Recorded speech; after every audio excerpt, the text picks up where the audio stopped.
ಮತ್ತೊಂದು ಕಡೆ ಕರ್ನಾಟಕದ 2 ಕ್ಷೇತ್ರಗಳ ಉಪಚುನಾವಣೆಗೂ ಇವತ್ತೇ ಮುಹೂರ್ತ ಫಿಕ್ಸ್ ಆಗುತ್ತಾ? ದಾವಣಗೆರೆ ದಕ್ಷಿಣ ಬಾಗಲಕೋಟೆ ಕ್ಷೇತ್ರಕ್ಕೆ ಇವತ್ತೇ ಚುನಾವಣಾ ದಿನಾಂಕ ನಿಗದಿಯಾಗುತ್ತಾ? ಶಾಮನೂರು ಶಿವಶಂಕರಪ್ಪ ನಿಧನದಿಂದ ತೆರವಾಗಿರುವಂತಹ ದಾವಣಗೆರೆ ದಕ್ಷಿಣ ವಿಧಾನಸಭಾ ಕ್ಷೇತ್ರ, ಮತ್ತೊಂದು ಕಡೆ HY ಮೇಟಿ ನಿಧನದಿಂದ ತೆರವಾಗಿರುವ ಬಾಗಲಕೋಟೆ ವಿಧಾನಸಭಾ ಕ್ಷೇತ್ರ, ಪಂಚರಾಜ್ಯಗಳ ಜೊತೆಗೆ ರಾಜ್ಯದ 2 ಕ್ಷೇತ್ರದಲ್ಲೂ ಉಪಚುನಾವಣೆ ನಡೆಯೋದಿದೆ. ಹಾಗಾಗಿ ಬಾಗಲಕೋಟೆ ದಾವಣಗೆರೆ ದಕ್ಷಿಣ ವಿಧಾನಸಭಾ ಕ್ಷೇತ್ರದಲ್ಲಿ ಚುನಾವಣಾ ಕಿಚ್ಚು ರಂಗೇರಿದೆ. ಇವತ್ತು ಪಂಚರಾಜ್ಯಗಳಿಗೆ ಚುನಾವಣಾ ದಿನಾಂಕ ನಿಗದಿಯಾಗುತ್ತೆ. ಸಂಜೆ 4 ಗಂಟೆಗೆ ಮಾಧ್ಯಮಗೋಷ್ಠಿಯನ್ನು ನಡೆಸಿ ಚುನಾವಣಾ ಆಯುಕ್ತರಿಂದ ಚುನಾವಣಾ ದಿನಾಂಕವನ್ನು ನಿಗದಿ ಮಾಡಲಾಗುತ್ತೆ. ಅದರ ಜೊತೆಗೆ ಕರ್ನಾಟಕದ 2 ವಿಧಾನಸಭಾ ಕ್ಷೇತ್ರಗಳಿಗೂ ಕೂಡ ಉಪಚುನಾವಣೆ ನಡೆಯೋದಿದೆ. ಈ ಉಪಚುನಾವಣೆಗೂ ಕೂಡ ಇವತ್ತೇ ಮುಹೂರ್ತ ಫಿಕ್ಸ್ ಮಾಡಲಾಗುತ್ತಾ? ದಾವಣಗೆರೆ ದಕ್ಷಿಣ ವಿಧಾನಸಭಾ ಕ್ಷೇತ್ರ ಜೊತೆಗೆ ಮತ್ತೊಂದು ಬಾಗಲಕೋಟೆ ವಿಧಾನಸಭಾ ಕ್ಷೇತ್ರ, ಶಾಮನೂರು ಶಿವಶಂಕರಪ್ಪ ನಿಧನದಿಂದ ತೆರವಾಗಿರುವಂತಹ ದಾವಣಗೆರೆ ದಕ್ಷಿಣ ಕ್ಷೇತ್ರ, ಮತ್ತೊಂದು ಕಡೆ HY ಮೇಟಿ ನಿಧನದಿಂದ ತೆರವಾಗಿರುವಂತಹ ಬಾಗಲಕೋಟೆ ಕ್ಷೇತ್ರ. ಈ 2 ಕ್ಷೇತ್ರದಲ್ಲೂ ಕೂಡ ಉಪಚುನಾವಣೆ ನಡೀಬೇಕಿದೆ. ಹಾಗಾದ್ರೆ ಈ ಉಪಚುನಾವಣೆಯ ದಿನಾಂಕ ಕೂಡ ಇವತ್ತೇ ನಿಗದಿ ಮಾಡ್ತಾರೆ.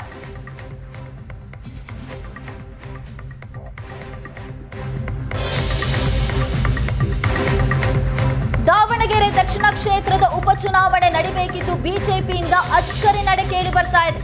ಬಣ ರಾಜಕೀಯಕ್ಕೆ ಬ್ರೇಕ್ ಹಾಕೋದಕ್ಕೆ ಕೇಂದ್ರ ನಾಯಕರಿಂದಲೇ ಪ್ಲಾನ್ ಮಾಡಲಾಗಿದೆ. ಯಾವುದೇ ಬಣಕ್ಕೂ ಕೂಡ ಸೇರದ ಹೊರಗಿನ ವ್ಯಕ್ತಿಯನ್ನ ಕಣಕ್ಕಿಳಿಸೋದಕ್ಕೆ ಚಿಂತನೆ ಮಾಡಲಾಗಿದೆ.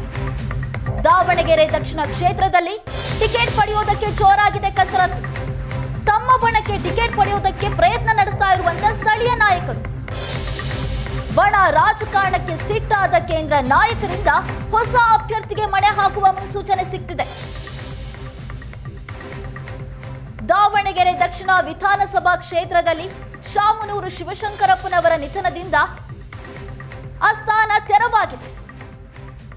ಅದಕ್ಕೆ ಯಾರಿಗೆ ಟಿಕೆಟ್ ಕೊಡಬೇಕು ಅನ್ನುವ ನಿಟ್ಟಿನಲ್ಲಿ ಸಾಕಷ್ಟು ಬಡಬಡಿದಾಟ ನಡೀತಾ ಇದೆ. ಈಗಾಗಲೇ ಕೋರ್ ಕಮಿಟಿ ಸಭೆಯನ್ನು ನಡೆಸಿದಂತ ಬಿಜೆಪಿ ಕೋರ್ ಕಮಿಟಿ ಸಭೆ ಬಳಿಕ ಕೂಡ ನಾಯಕರ ಜೊತೆ ಚರ್ಚೆ ಮಾಡಿತ್ತು. ಆದ್ರೂ ಅಲ್ಲಿನ ಬಣ ಸಂಘರ್ಷ ಮುಗಿಯುವ ಯಾವುದೇ ಲಕ್ಷಣ ಕಾಣಿಸ್ತಾ ಇರಲಿಲ್ಲ. ಕೇಂದ್ರ ಸಚಿವ ಪ್ರಹ್ಲಾದ್ ಜೋಶಿ, ಬಿಜೆಪಿ ಉಸ್ತುವಾರಿ ಆಗಿರುವಂತಹ ರಾಧಾ ಮೋಹನ್ ಇವರೆಲ್ಲರೂ ಕೂಡ ಕೂತ್ಕೊಂಡು ಚರ್ಚೆ ನಡೆಸಿದ್ರು. ಈಗ ದಾವಣಗೆರೆಯ ಯುವ ನಾಯಕ ವಿನಯ್ ಕುಮಾರ್ಗೆ ಬಿಜೆಪಿ ಗಾಳ ಹಾಕಿದೆ. ಲೋಕಸಭಾ ಚುನಾವಣೆಯಲ್ಲಿ ಪಕ್ಷೇತರವಾಗಿ ಸ್ಪರ್ಧಿಸಿದ್ದಂತ ವಿನಯ್ ಕುಮಾರ್, ಈ ವಿನಯ್ ಕುಮಾರ್ ಜೊತೆ ನೇರವಾಗಿ ಚರ್ಚೆ ನಡೆಸಿದ್ದಾರೆ ಕೇಂದ್ರ ನಾಯಕರು. ಕೇಂದ್ರ ಬಿಜೆಪಿ ನಾಯಕರ ಆಹ್ವಾನಕ್ಕೆ ಸಕಾರಾತ್ಮಕವಾಗಿ ಸ್ಪಂದಿಸಿದ್ದಾರೆ ವಿನಯ್. ಸಮೀಕ್ಷೆ ಬಳಿಕ ಅಂತಿಮ ನಿರ್ಧಾರ ಅಂತ ಕೇಂದ್ರ ಬಿಜೆಪಿ ನಾಯಕರು ಹೇಳಿದ್ದಾರೆ. ರಾಜ್ಯ ಕೋರ್ ಕಮಿಟಿ ಸಭೆಯಲ್ಲೂ ವಿನಯ್ ಕುಮಾರ್ ಕುರಿತು ಗಂಭೀರ ಚರ್ಚೆ ನಡೆದಿದೆ.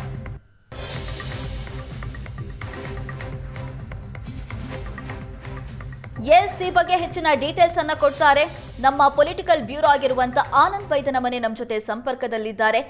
ದಾವಣಗೆರೆ ದಕ್ಷಿಣ ವಿಧಾನಸಭಾ ಕ್ಷೇತ್ರದಲ್ಲಿ ಬಿಜೆಪಿಯಲ್ಲಿ ಭಿನ್ನಮತ ಮೂಡಿತ್ತು. ಆ ನಾಯಕರಿಗೆ ಕೊಡಬೇಕು, ಈ ನಾಯಕರಿಗೆ ಕೊಡಬೇಕು ಅಂತ ಭಿನ್ನಮತ ಸ್ಫೋಟ ಆಗಿರುವ ಬೆನ್ನಲ್ಲೇ ಯಾವುದೇ ಪಕ್ಷಕ್ಕೆ ಸೇರದೇ ಇರುವಂತಹ ಪಕ್ಷೇತರ ಸ್ಪರ್ಧಿಯಾಗಿ ಸ್ಪರ್ಧಿಸಿದಂತ ವಿನಯ್ ಕುಮಾರ್ಗೆ ಗಾಳ ಹಾಕುವ ಮೂಲಕ ಕೇಂದ್ರ ನಾಯಕರು ಈ ಬಡಪಡಿದಾಟವನ್ನು ಶಮನ ಮಾಡುವ ಪ್ರಯತ್ನಕ್ಕೆ ಏನಾದರೂ ಬಂದಿದ್ದಾರೆ ಆನಂದ್?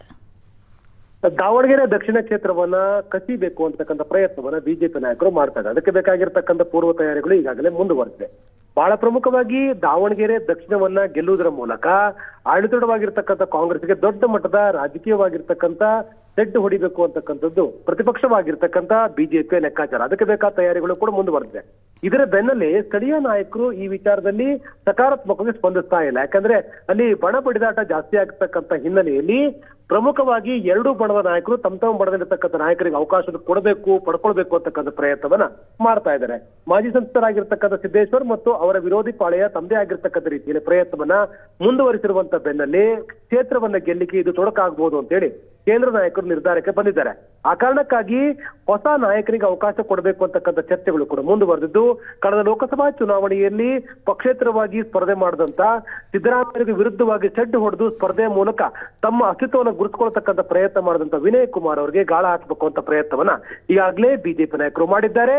ಸಕಾರಾತ್ಮಕವಾಗಿ ಸ್ಪಂದಿಸಿರ್ತಕ್ಕಂಥ ವಿನಯ್ ಕುಮಾರ್ ಅವರು ಕೂಡ ಕೇಂದ್ರದ ಬಿಜೆಪಿ ನಾಯಕರು ಯಾವ ನಿರ್ಧಾರ ತೆಗೆದುಕೊಳ್ತಾರೋ ಅದರ ಮೇಲೆ ತಮ್ಮ ಸ್ಪಷ್ಟವಾದ ನಿರ್ಧಾರ ಪ್ರಕಟ ಮಾಡಲಿಕ್ಕೆ ಮುಂದಾಗಿದ್ದಾರೆ.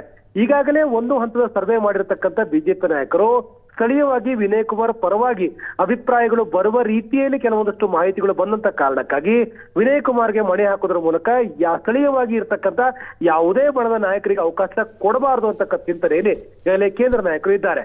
ಆದರೆ ಅಂತಿಮ ನಿರ್ಧಾರವನ್ನು ಇನ್ನೂ ಕೂಡ ಬಿಜೆಪಿ ನಾಯಕರು ತೆಗೆದುಕೊಂಡಿಲ್ಲ.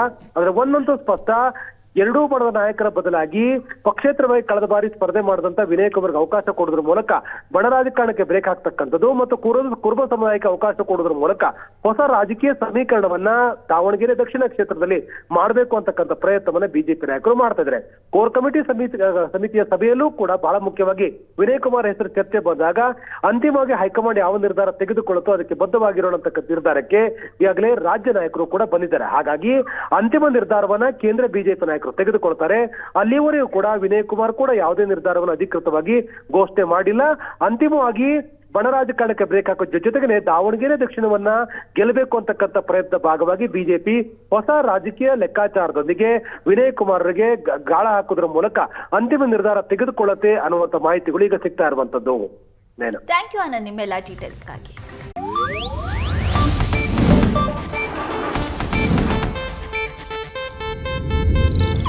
ಇದು ಏಷ್ಯಾನೆಟ್ ನ್ಯೂಸ್ ನೆಟ್ವರ್ಕ್ ಪ್ರಸ್ತುತಿ.